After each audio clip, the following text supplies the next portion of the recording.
VLR.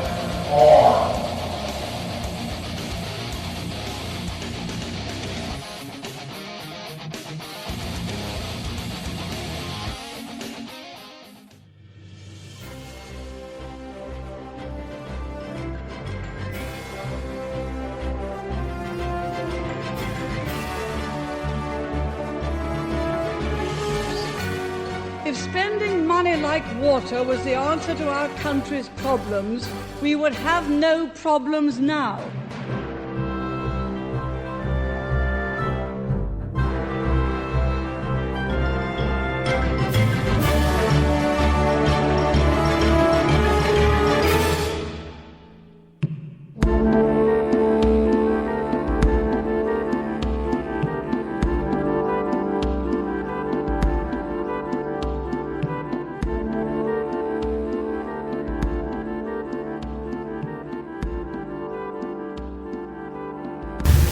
And it is indeed Wednesday night, which means it's time for the Modern Comment Show here on Vigilant Liberty Radio.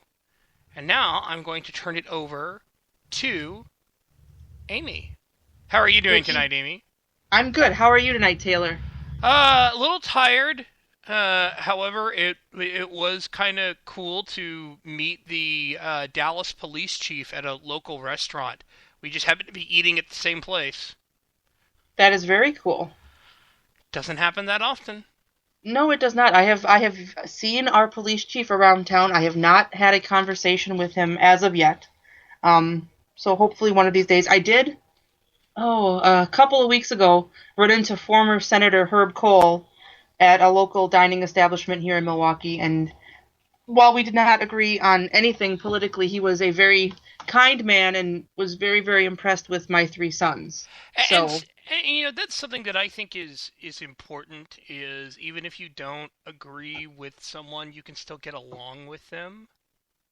Yes, he was a wonderful gentleman. We had a very nice but brief conversation, and I went along my way, and it was nice. And I wished him well in his retirement, especially now that he sold the Bucks for $550 million. I think he'll have a pretty good one. So. Yes, I think he will. Yeah, and last but not least, before we get too involved in the show, I want to introduce the final panelist. Dave is back with us this evening. Hello. How are you this evening, Dave? Ready for a fun time tonight. Fun time tonight. Awesome. Excellent. Well, let's dive into it right away without further ado. If you want to join us, you can go to vigilantlibertyradio.us/chat and click here to chat to join the chat room. And I see Boyd is already in the chat room, the Alaskan. Hey, Boyd. And you can tweet me at Modern Comments on Twitter, and I'll try and multitask and work it into the show. Tonight is the Everything But the Kitchen Sink episode, and we were going to start off by talking about Iraq.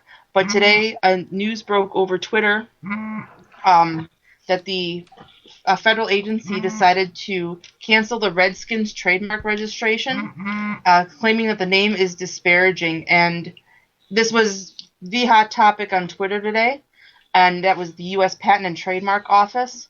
So I wanted to talk a little bit about that, because if you follow me on Twitter, you will see that earlier today I sent out a tweet, said something to the effect of, whether or not you agree with the Redskins name, the fact that a government agency can decide that it's going to punish a business because people find the name of the business offensive should raise flags.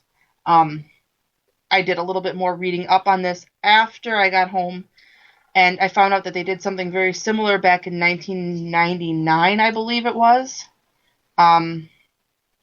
They canceled the patent and trademark for the Redskins because it was disparaging. And in 2004, so it's been a decade, a poll indicated that 9% of American Indians found the name offensive, but 90% said it was acceptable. I haven't seen a recent poll, whether or not those numbers have shifted, and if they have, how much.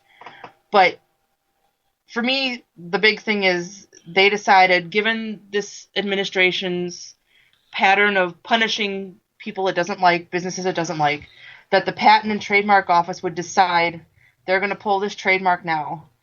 is just something that's worth talking about. And it just falls into this pattern of if you do or say something that progressives disagree with, you are going to be punished somehow.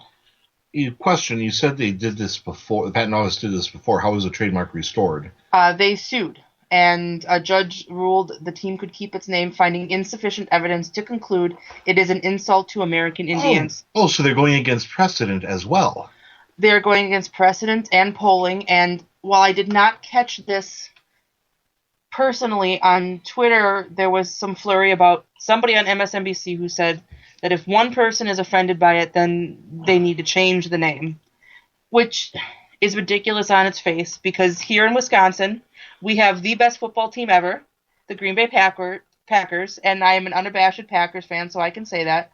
And they being PETA, are on record as being against that name because it pays homage to the Green Bay area's history of meat packing, and the industry that helped build up that city. And PETA, I know you want to tell this story, so I'll let Dave tell this story. They sarcastically suggested that they should have a mascot with a guy with a big bloody apron and a meat cleaver as a mascot.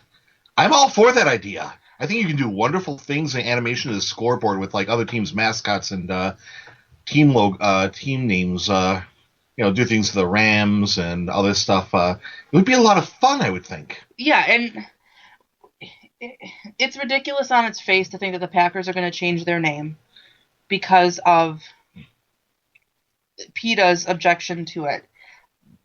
But that's the reality that we have to face. If the standard is one person is offended by something, then we will perpetually be changing everything all the time. Well, that fits in with the liberal outlook. If they're offended, they're the only ones that matter that are offended. If people are offended by them, they don't care because they're right. Yeah, and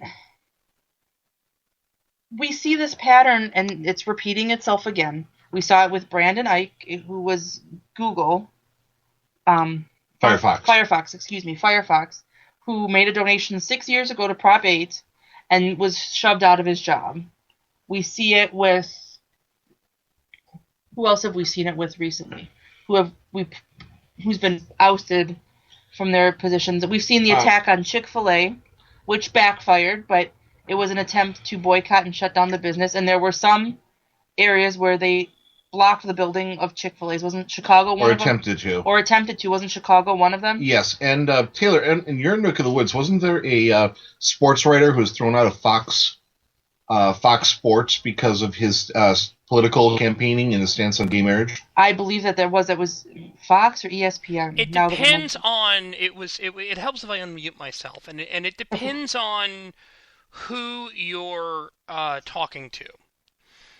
When it comes to Craig James, the former ESPN commentator, appeared on Fox Sports and was on it for a day, and then was subsequently released. Now, one of the things that this is kind of a real strange situation, because James admitted that he hadn't signed his Fox Sports contract when he was let go. The other issue that there was somebody at Fox Sports said that James's opinions were something that they just that they didn't want to go with and didn't represent what Fox stands for. Now, so the big question then is, if James had signed his contract, would he still have a job? And that's the issue that has to be considered. One of the reasons why his beliefs came up was he attempted to run for U.S. Senate, and it didn't quite go so well. Of course, all of West Texas hates Craig James anyway, for some of the comments that he made, or actually, no, for getting Mike Leach fired from Texas Tech. So okay. It's a different situation there. Oh, I understand now. Thank you for clarifying that. But this has been an issue. This Redskins name has been an issue with all the things going on in the country. This has been an issue for a long time, and with unemployment being so high, with the economy being so stagnant, with Syria and Egypt and Iraq and all these other nations having such awful turmoil that we should really kind of be paying attention to, we're going to focus on the Redskins name. And one of the things that caught my eye, because I think he's losing his capacity to be in politics. But earlier today, Harry Reid sent out a tweet, and I'm going to see if I can find it so I can read it verbatim, because the language of it is very, very important. So give me just a second here, because what he says is typical Harry Reid, but it also should give people pause, because you don't want your politicians, even if they're not your personal representative, saying stuff like this, because... I have it right here. You have it. Awesome. One of the things that he actually said the day before was, "Dear Washington football team management, thanks for the invite, but I won't consider it until you change your name." Yeah, didn't they offer him tickets to a game? Yes. Okay. And then he also said 11 hours ago, "It's only a matter of time until Daniel Snyder is forced to do the right thing and change the name." Yes, forced to do the right thing. Now, I don't think that came out before the ruling from the trademark office, but what I want to know what he means by that, because I'm always interested when the government says it's going to force people to do the right thing, whether it be think the correct way or eat the correct way or pay taxes in the correct amount, the correct way. Whenever the government or a politician says they're going to force people to do the right thing, which usually means what they want them to do, and not necessarily the actual right thing, it deserves our attention. And I, for a long time, given his obsession with the Koch brothers, have questioned Harry Reid's, ability to govern and lead the Senate. But this kind of confirms it, that he should probably not be the majority leader of the Senate anymore, even if the Democrats retain power after the midterms. And do you think after what Amy mentioned, that the Redskins have been through this before, and a judge ruled in favor of the Redskins, there's a legal precedent that they can keep their name, and the patent office is ignoring that. But on the other hand, court decisions with the Obama administration have not mattered much if they don't like them. Like with the oil rigging in the Gulf, that you ignored court orders. They've ignored other court orders regarding things. So it doesn't surprise me that they're going through this again, and probably if it goes to court again, unless they will draw out the battle until the 2016 elections or until change in administration might reverse policy. Given how wimpy the Republicans are on issues like this, I don't know if they would do a reversal if they got hold of the White House again. Well, the thing that I was reading is, right now this is largely symbolic. It won't create quite as big an impact as I think that they're hoping that it will, because if you try and create products using the Redskins name or the Redskins logo, they're going to sue you, and they're probably going to win. So if it's going to have as big an impact as maybe some are hoping, to really put the pinch on Snyder to change the name, and I don't think it will. I think Snyder's going to tell the administration to go pound sand. Even the mere symbolism of them saying, "We decide your business is offensive because a certain number of people have complained about it, and we're going to act accordingly to force you to do the right thing," to quote Senator Reid. This is one of the very few times that me, as a Cowboys fan, is admitted to say that I am in the Redskins' favor on this. And I am too, and how do I say this? I don't spend my days going around intentionally saying politically incorrect things to offend people, because that's, in a civil society, that's not what you do. But in a society that values liberty and free thought and free expression, like ours is supposed to do. Because somebody is offended by something, we can't let the government decide that they are going to arbitrarily punish or change or force somebody to change because a few people don't like it. If the polls from 2004 have changed very little, and I doubt that they've changed dramatically, and most people don't find this offensive, I don't understand why this is a big deal. And it brings up I think more people are offended at the fact that the team has the word Washington in it. Well, or that has Daniel Snyder as an owner. I'm more offended by what comes out of Washington than anything that they could call the team. I mean, they could call the team, Crackers and Washington Crackers, and I wouldn't be offended. Because I have better things to do with my time, and two, because I would think it would be funny. But there's another thing going on here, another element to this that we need to talk about. The Seminoles in Florida. They have been the target of the same sort of thing for a while, even though members of the Seminole tribe have said they are okay with the team using the name because the team uses it in a dignified fashion. Not just members of the tribe, the whole official tribe, the tribal leaders. It's wholeheartedly supported by the Seminole tribe. And we still have progressives who are saying we can't have this because it's offensive. And in my mind, when somebody tells you that you're supposed to be offended by something and it needs to be changed because it offends you, even if you don't think it offends you, that is what I find more offensive and outrageous than the name. Let me ask something, because I have been thinking about this for a while. I've been wondering about when it came to publicly funded art, the crucifix in a jar of urine, that sort of thing. And yes, do I find that personally offensive? Yes, I do. But at the same time, I think I'm more frustrated at the fact that, from what I understand, it was publicly funded.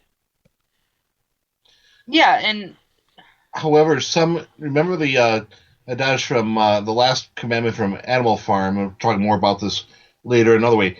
All animals are equal, but some animals are more equal than others. If you're targeting with the leftists, if you're targeting religion, that doesn't matter. Religion is bad in their worldview, or Christianity especially. So, putting a crucifix in a jar of urine or having an image of the Virgin Mary covered with elephant dung is art. It's not offensive, and if you're offended, too bad.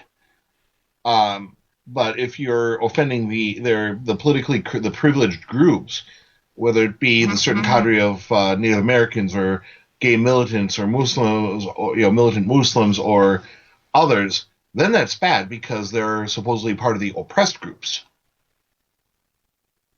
So that's part of the hierarchy of the left. Some things you can offend because they're bad in their worldview. Others you don't dare offend. And we need the tax dollars to support art, because otherwise Harry Reid won't have his cowboy poetry slams, and goodness knows that would be devastating. And yeah, the fact that taxpayer funding is used is also outrageous. And this, I don't know all of the financial workings of the NFL. I know that they do get some tax breaks, but which they shouldn't. But largely they're more private organization than the art grants that go to fund, pictures of the Virgin Mary splattered with elephant dung. But it's the double standard of the progressives and their condescending attitude of, we'll tell you what's best for you, and if you don't agree with us, we are going to punish you financially. This financial tyranny that they're engaging in, and we'll talk more about that when we get further on down the topic agenda for tonight. But this financial tyranny that they're starting to engage in should start to alarm people. I mean, the Brandon Knight from Firefox has a lot of money. Daniel Snyder for the Redskins has quite a bit of money. So if they take a hit it won't affect them as badly as it would affect somebody like us. And eventually this stuff is going to work its way down to the person making $30,000 a year who may have made that $50 donation to the Scott Walker campaign at one time, and now we're going to kick you out of your job because you support the Republicans. And because you support the Republicans, you are not able to work here because your ideology is offensive or doesn't meet with our goals, and we're open to tolerance and diversity, and you just don't fit that bill. And that's a great segue into the next portion of the show tonight, because we're going to kind of be all over the map here, and we are going to talk about Wisconsin politics. And first, we're going to start off with the governor's race, because Governor Scott Walker is up for re-election this year, and as of right now, he is facing... It looks like the front runner is Mary Burke. She does have a Democrat challenger in Brett Halsey. And you laugh, but we're going to talk about that because I am of the mindset now that it would behoove us greatly to get behind Brett Halsey in the Democrat primary. We have to cross over anyway to vote for Milwaukee Sheriff David Clark. So why not? Because here in Wisconsin... would you call that it's a closed primary essentially? Yeah, you have to vote only for one party. Yeah, we don't have to declare a party affiliation or register as Democrat or Republican, but in the primaries you're only allowed to vote a straight ticket. You can only vote Democrat, you can only vote Republican, you can't cross between the two. And here in Milwaukee County, one of the few Democrats I respect and vote for is Milwaukee County Sheriff David Clark, who is more conservative than some of the people who run as Republicans. And he's up for re-election this year, too, and he is facing a challenger. So a lot of conservatives in the Milwaukee County area are going to cross over and vote for him. And I think we should encourage them to vote for Halsey, because I would love nothing more for him to show up at a debate against Scott Walker wearing his homemade Confederate Army uniform, like he did when the Republican convention was in Milwaukee a couple of weeks ago, or maybe about a month and a half ago. I think that would be not only great entertainment value, but a great way to ensure that Scott Walker gets reelected. But right now, it looks like Mary Burke is the front runner, and she will be facing Scott Walker. And according to polls, the race is tight. They're hovering right around 46 to 48% of the vote each. But this news bit came out on the 16th, and it has to deal with Act 10. And we've talked about this when we've done our Wisconsin special on the show back, I think it was in April. Act 10 was the law that was passed in 2011 that, I don't want to say busted the unions, but greatly limited the power of public sector unions here in Wisconsin. Limited their collective bargaining power to wages, and it had to be, I believe, indexed for inflation as well. But it took away their collective bargaining for other benefits, for vacation, all of those things, and it made union membership essentially voluntary. It stripped the unions of the ability to automatically collect dues and deduct them from paychecks, and the unions have taken a big hit because people aren't voluntarily signing up for them. You want to... Yes, and it was the big, nasty battle here when that happened. I mean, you probably remember the news, the Capitol being occupied, protests, and resulting in the recall, which resulted in Scott Walker getting staying in office. You know, he beat the recall. And it was how vindictive it was. We lived in an apartment, and when all of this stuff started going down, it was February of 2011. And we expressed our support by I wrote on the front window of our apartment that we stand with Scott Walker in big letters and that paint you use to write on your car. And that stayed up for several weeks until the law was passed, and then it came down. But it ticked off people in the neighborhood so much that when Halloween rolled around, they made a point of not inviting our kids to engage in the nighttime trick-or-treating. That's how vindictive and petty things got in Wisconsin. And at the time, it made me mad, and now looking back on it, it spoke more of how childish and immature they were than anything else going on. And the law left more leeway than other states do with their collective bargaining, more or less, or even with the feds. It didn't gut the unions completely like other states have. But it's all or nothing for them. Yeah, and the thing about this Act 10 is it has saved the state quite a bit of money. We now are looking at somewhere of $1 billion budget surplus, and estimates range right around saving taxpayers $3 billion by this one simple act. And it didn't drastically cut services. It didn't raise our taxes like our friends to the south in Illinois have done. It didn't destroy the state's economy. It was a very brilliant way to get this state's mess in order, because we had a severe deficit. And the transportation fund had been raided, the medical malpractice fund had been raided by the previous administration, which Mary Burke worked for a certain period of time. And now she is on record essentially as saying that she would undo, undermine, repeal, I'm sure if she had Democrat-controlled House and Assembly, repeal Act 10. It's also given school districts a lot more local leeway in taking care of their budgets, hiring, health plans. The only school districts that have had to layoffs or any financial troubles have been those who have defied Act 10 or have had acted under old agreements. Yeah, and there are some counties, some school districts that openly defied the law and who entered into contract extensions.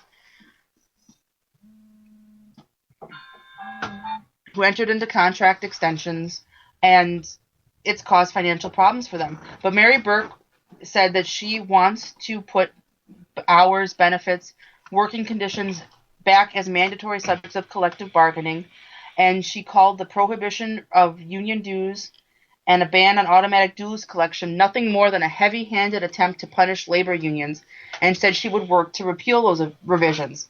So she is absolutely on board with undermining the stuff that has been done with Act 10. And I'm telling the people of Wisconsin right now, I think we are several months out yet. It's June, so we still have 5 months before the election. But that election is going to come up faster than you know. And it's not a given that Scott Walker is going to be reelected, or that the elect Brett Halsey campaign, which I am in favor of, is going to work. We can't sit on our laurels and assume that Walker is a shoo-in. He won the recall election handily against somebody who the Democrats had run against him before, Tom Barrett. And Tom Barrett, pardon me, had this distinct disadvantage of being from Milwaukee.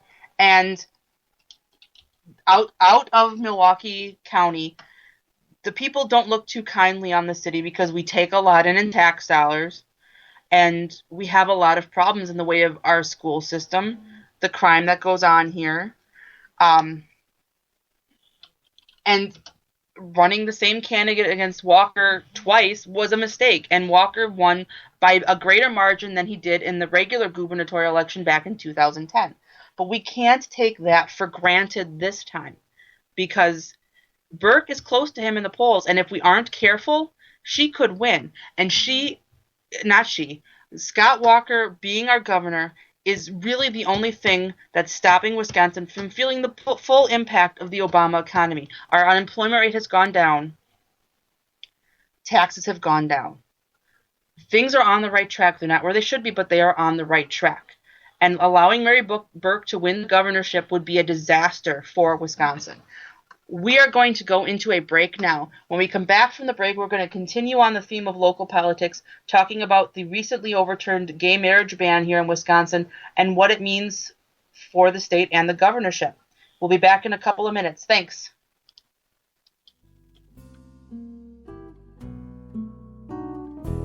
This is Liz Harrison. And you know, I have no idea how many times people have told me conservative women can't be sexy. Well, we can prove them wrong. Listen here on Vigilant Liberty Radio, Friday nights at 11 p.m. Eastern, the Conservative Feminist Show, where the ladies are kinkservative.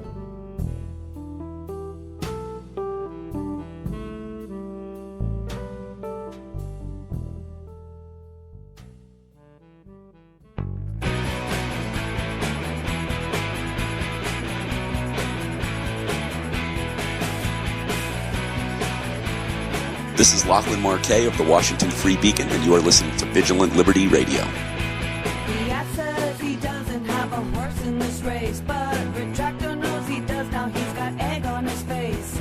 The donkeys on the left got owned by a kid. They can say it was a crime, but Retractor knows what he did. We want to welcome Michael Moore to Occupy Wall Street. I'm so impressed by what I'm seeing here. How much of people's income do you, Michael Moore, want the government to confiscate? Probably twice what we're paying right now. It's not envy, it's war. Where's the rage? Where's the uprising? Storm the doors of the New York Stock Exchange. It is a class war. If the wealthy paid their fair share. For a documentary filmmaker, I do really well. I'm very blessed. And the rich thought poverty was bad. I do well. They get rid of it. What pure? There's nothing pure about capitalism. And they know what's coming on Wall Street. We're seeing the end of capitalism, and I say good riddance. He is one of my favorite capitalists. Yeah, I want to give him a hug.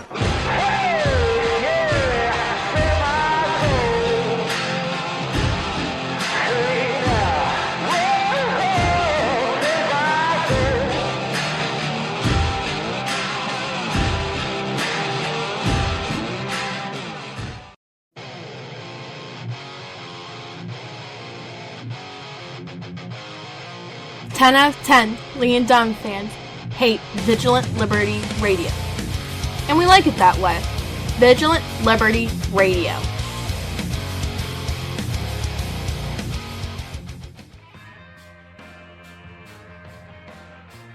Hi, I'm Dustin Hoyt with America Our Way, and you can hear me right here on Vigilant Liberty Radio at 10/9 Central on Thursday nights. We bring you the best in political commentary from the right-wing, conservative, libertarian perspectives coming together and bringing the best content on the internet. Be sure to tune in every week for your favorite shows. Follow us on Facebook and Twitter.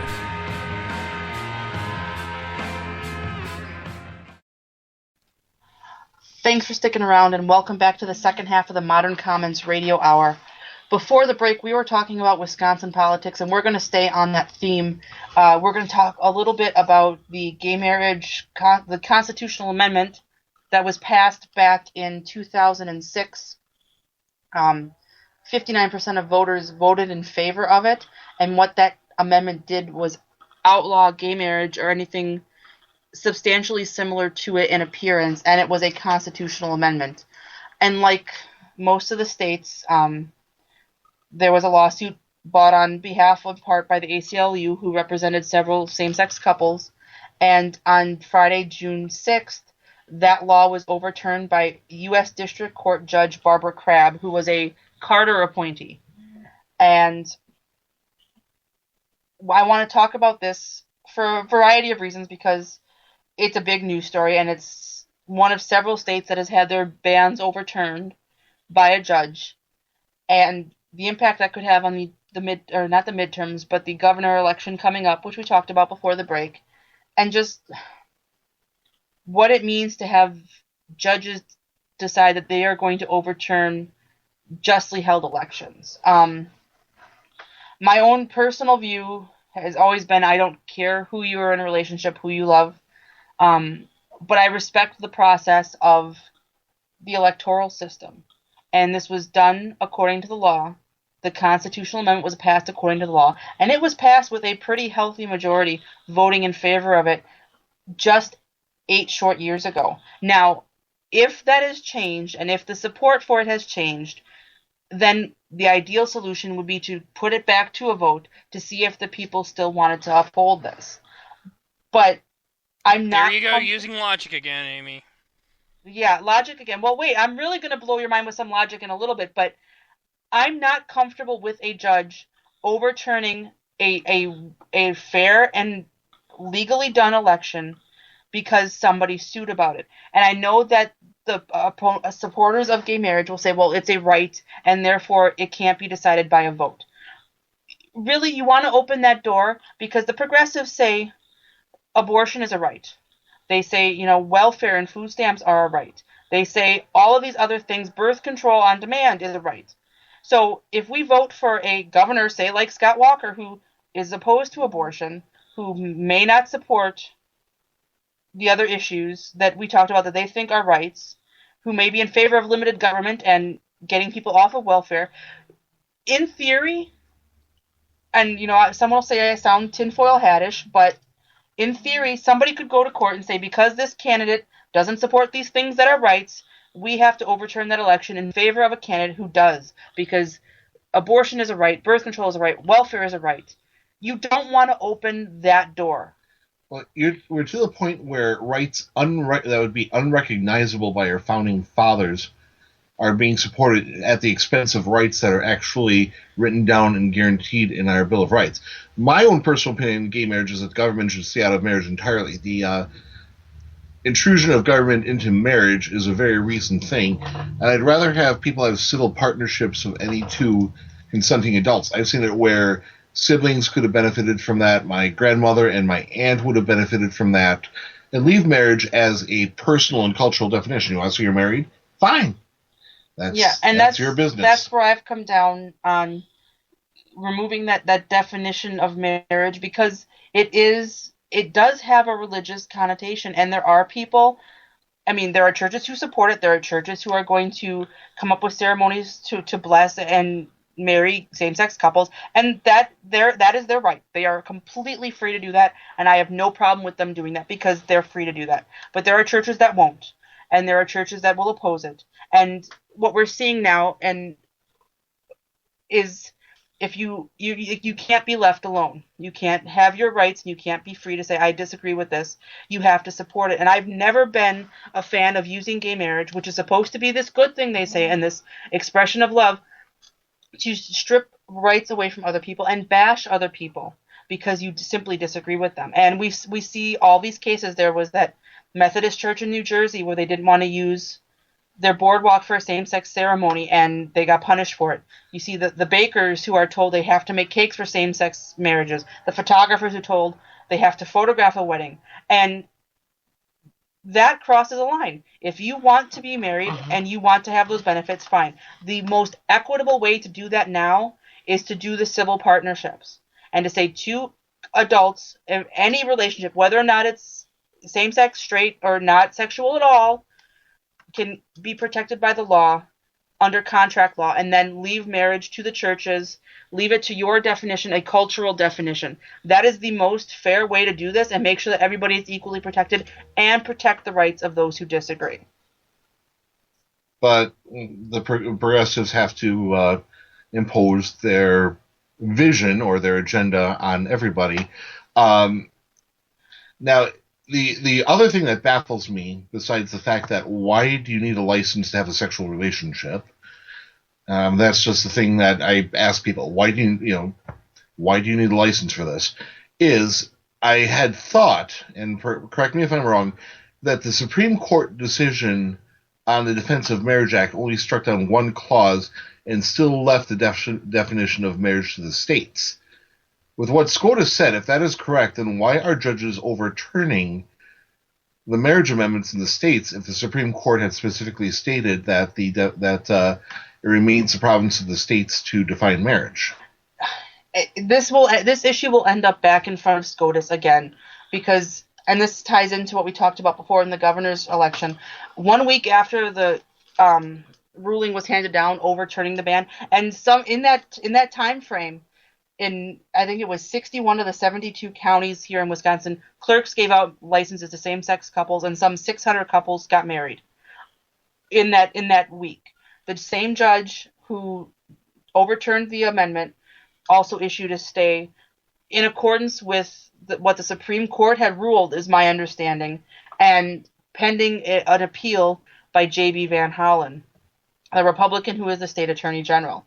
And at this point in time, given the tight nature of the upcoming gubernatorial election, and the fact that Mary Burke is not going to be able to win on economics, not going to be able to win on her track record with Trek bikes, not going to be able to win on upholding Act 10, this is going to be one of the issues that they use as a cudgel against Scott Walker. And right away, right after this ruling came down on June 6th, He was asked about it, and he said his opinion no longer matters. And he's clearly playing politics because he has said that he believes marriage is between a man and a woman. And given his politics and given what I know of his faith, that doesn't surprise me. But now he's playing political hardball because he knows this will be used as a cudgel against him. And I think at this time it's unwise for J.B. Van Hollen to pursue an appeal because it will be used against Scott Walker. And I think it needs to be dropped because it's inevitable. It's inevitable. On the other hand, how do you can you go down fighting, at least defending your state's right to do something that the court said, that the Supreme Court has since said you still have the right to do? But it's going to be overturned, and if the Supreme Court says, yeah, the states have a right to define it, will that law be enforced? Will that ruling be respected? My money says no, and we have... Right, this is the one issue that the left is willing to do an Andy Jackson on. And we can't... Is that a risk we want to take? Because we've all seen how the left and the progressives play when it comes to politics, and they want Walker out. They want Mary Burke in because she'll do exactly what they want him to do, and we'll be right back where we were back in 2010 after her term as governor. And not only that, if Walker loses this election, anybody who thinks that he might be a candidate for 2016, they can kiss that goodbye. Because if Walker doesn't win re-election, he's done. He's done. So we have a lot riding on this because I am on record as saying I don't think that Hillary Clinton's going to be the nominee for the Dems in 2016. But the Republicans will be stupid enough to run somebody like Jeb Bush if we don't have somebody like Scott Walker to offer up. And as much as it would suck for Wisconsin to have him go in the middle of his second term, I like his lieutenant governor, Rebecca Clayfish. I think she would be a good governor. All that doesn't matter if he doesn't win. And this is one of the things that we're having a problem with. And I think it needs to be dropped. And, you know, I know friends on Facebook who went and got married on Friday when the ruling came down. And that's fine. I'm happy for you. I love them. I don't hate them. I'm not happy with the way this went down. And I think it should have been handled differently.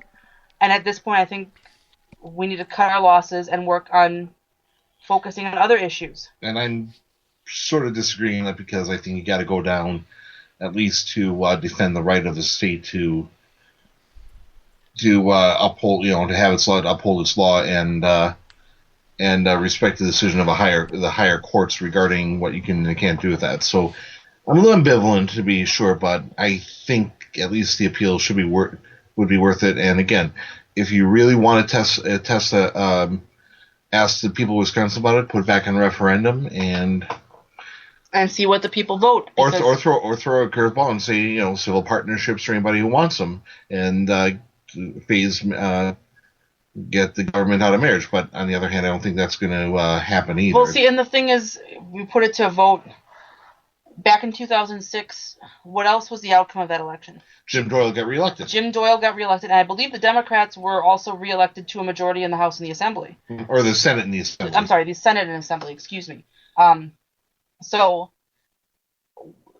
the thing is, I don't think if we put it to a vote, it would pass.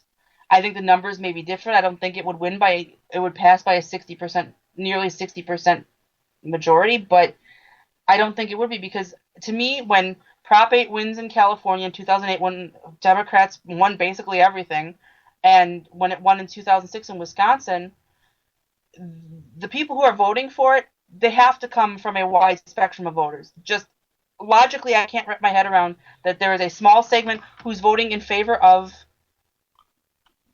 Democrats and voting against gay marriage. There has to be a wide demographic of people who are voting, including people who are Democrats, who voted for Jim Doyle and also voted for this amendment. Well, there's darn religious people. But, I don't see it being politically expedient at this time. And I think it should go back to amendment. It's not going to. And at this point, I think it's a lost cause. And I know you disagree with me, but we have too much riding on the governorship and possibly 2016 to let this kind of go on. I have a question. Yes. One of the things that is that I hear we have too much going on for this election and 2016. Mhm. This election in 2016. This election in 2016. Aren't we also forgetting the part about the fact that this is technically a war against an ideology? And that the left doesn't exactly take a break in between this sort of thing? Well, yeah, they're and always that's, fighting. They're always fighting. They're always fighting. And Yeah, they take the long view. and they do, and that's part of my concern is, like I said, Mary Burke can't win on the issues of economy and jobs and Act 10, which are the things I think voters are most concerned about given the state of the country and, you know, the fact that Wisconsin was in rough shape 4 short years ago. But the left, they play dirty. And you're right. I mean, this is a war against an ideology. And sometimes I see it as playing it's more like political chess than giving up. I mean, at most, if they were smart, they could try and put the appeal off until after the election. But I don't know if they have the wherewithal to do that. But pushing it now, it is going to be used as a cudgel. The left will hammer this and hammer this and hammer this and hammer this. And it could cost them the election. And I guess it's a war against an ideology, but I think we need to pick and choose our battles. And I don't think that this is one that we're going to win. Speaking of the ideology war that on the federal level, the HHS ruling that came down against EWTN. Yeah, well, that's a decent segue because we're getting close to the end of the show. That one of the things that I was hoping was going to come down today before the show, and it didn't, was a SCOTUS ruling on the Hobby Lobby case. Because that will definitely be... Twitter will have a meltdown when that comes through. And I don't know how the SCOTUS is going to decide. I'm going to guess that it is going to be a 5-4 in favor of Hobby Lobby, which means the left is going to have a meltdown. And I will enjoy it, but you've been warned. Depends on what side of the bed Anthony Kennedy gets out of. Yeah, true, but I see it going in favor of Hobby Lobby. But there was something else that came down, and you're talking about that long war and the war on ideology. EWTN, which stands for the Eternal Word Television Network, was denied protection from that HHS mandate, and that's the same one that Hobby Lobby is fighting against. And this is in front of SCOTUS. And this is even more so because EWTN is the prime Catholic broadcasting network in the United States. It was founded by Mother Angelica, a Poor Clare nun who had been in the media previously. She had been in the 700 Club, and after having a tiff with Pat Robertson after they ran some anti-Catholic pieces, she decided to start her own network. Yeah, well, it's Pat Robertson, And so let's... a very feisty lady. She's now sick and in retirement, but the network has carried on with some very fine programming. And they're also one of the reasons of the revival of Catholic orthodoxy. I mean, being a Catholic and with all the strange, funky stuff we had in the 70s and 80s, EWTN was instrumental in actually having real Catholicism come back into the media and teaching on that. And for a thoroughly Catholic organization to be denied the right for health care coverage as they see fit is just mind blowing. And this is... Well, and it's also the is it the Little Sisters of the Poor that are fighting it too? Right. They're both clearly religious organizations, whereas Hobby Lobby, the owners have a religious conviction, but Hobby Lobby isn't necessarily a religious institution. It's a store. And I support the right of Hobby Lobby to decide what sort of health coverage they're going to give their employees. But, yeah, we're talking about that war on ideology. This is definitely meant to focus on an ideology that progressives disagree with. Specifically, they've had an issue with the Catholic stance on birth control since Humanae Vitae came out in the 60s. And it has been a contentious issue, and now they think this is going to be the way that they finally break that ideology. And the court denied this, and EWTN is planning to appeal, but it's going to go in front of this. It may not make it to SCOTUS, depending on how they rule on Hobby Lobby. But on the other hand, this being a different natured organization, it could still make it over to that. It still could. You want to say? Well, it's again that whole thing of some animals are more equal than others, or some things are more rights that, like I said, the founding fathers would not have imagined, like birth control and abortion taking primacy over the one's religious freedom to do and act as one thing's rights according to one's religious convictions. It's outright attack. And some people are actually fine with that because they believe that Christianity and Catholics especially deserve anything they get. Well, that ties into the other topic that we were going to talk about that you suggested. This was something else that kind of floated out on social media, and there's that saying by Mark Twain that a lie is halfway around the world before the truth has its shoes on. Back in Ireland, there was... I mean, it is still a gruesome story and a sad story, but at a home for single mothers, they found several bodies of babies. The reports were initially that they were in a septic tank, but that's not exactly the case. There were a few bodies found in what may have been used as a septic tank, and it may have been turned into a burial crypt, but they found a large number of babies had died at this single home and were buried likely in unmarked graves behind the institution. But properly according to Catholic rites, not forgotten, but unmarked graves in a field where they had flowers and it was consecrated ground. Yeah. The thing about this is, Ireland was based until very recently, I mean fairly recently historically, was pretty much in third world conditions in a lot of places. The reasons, you can go into the whole history of Ireland, the oppression by the English, and somebody from Ireland could go on forever about this, but we're not going to. But the thing is that in those days, a couple things that came in there. First of all, they're not even sure whether it's that time period because before the Bon Secours sisters took over, there was, I think, another institution there, and some of the bodies may have come from that. They're not clear. And also, when you got epidemics or outbreaks of illnesses, in a environment like that where you had a lot of people close together, the infection tended to spread, and you tended to have a lot of people grow sick and die at the same time. And that's just what happens when you get an epidemic, whether it's local or something like the flu epidemic or other things when sickness spreads. That tends to happen. Yeah, and I put a link to the story up in the chat room because the reactions to it were rooted in that look at what the big bad Catholic Church has done again. And one of the comments from Forbes.com by a commenter named Alec Rush, may or may not be his real name, he wrote, "The Catholic Church needs to be dismantled. It should be treated with more historical contempt than the Nazi Party. Close it down now." And it doesn't take in the whole big picture of what Ireland was like. I think when the Irish Free State came up, they and probably compensating for what the oppression of the Catholic Church, they went too far in supporting it, and anything they did was okay. But it's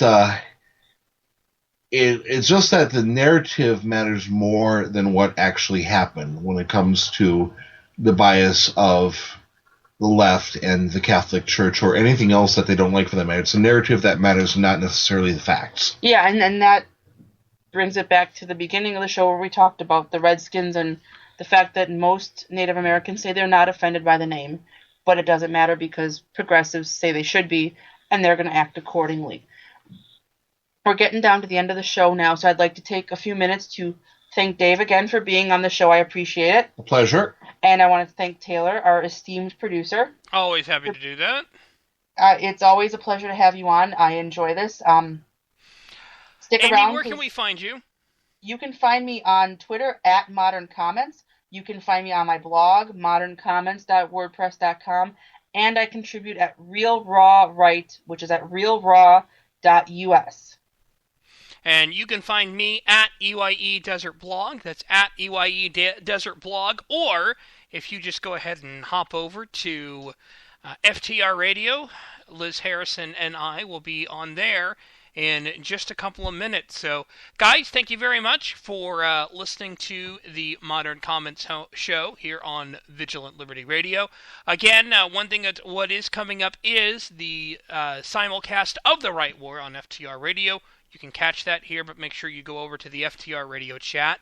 Tomorrow it is America Our Way with Dustin Hoyt, which is a very good show that you should be keeping a listen to. So catch that at this same time, 9 p.m. Central, 10 p.m. Eastern, followed by the Right War simulcast.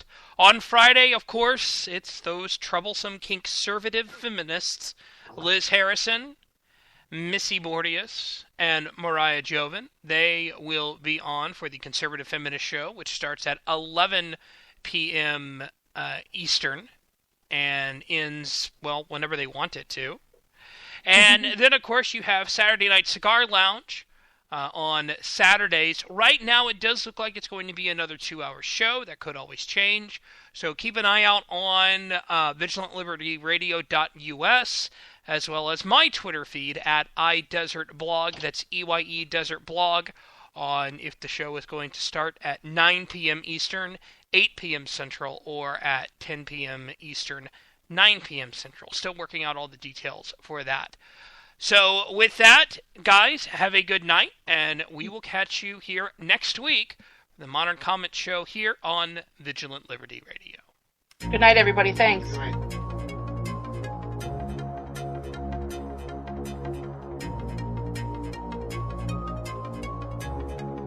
This show is copyright by VLR Media. All opinions of panelists and guests are their own and may not reflect the opinion of VLR Media, the host, or anyone else.